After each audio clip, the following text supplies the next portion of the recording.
Today I'll be showing how to disable automatic driver updates in Windows 10.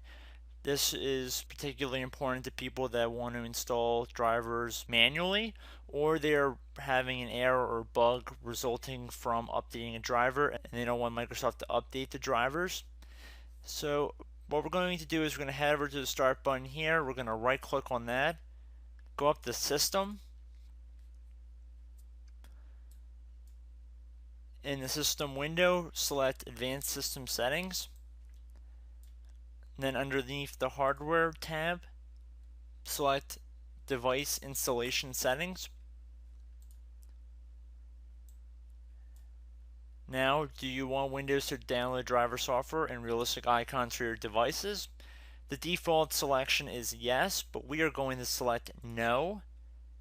And then we're going to change it from always install the best driver software from Windows Update, and we're going to change it to never install driver software from Windows Update. Select Save Changes, and that's pretty much it. And click OK, and we are good.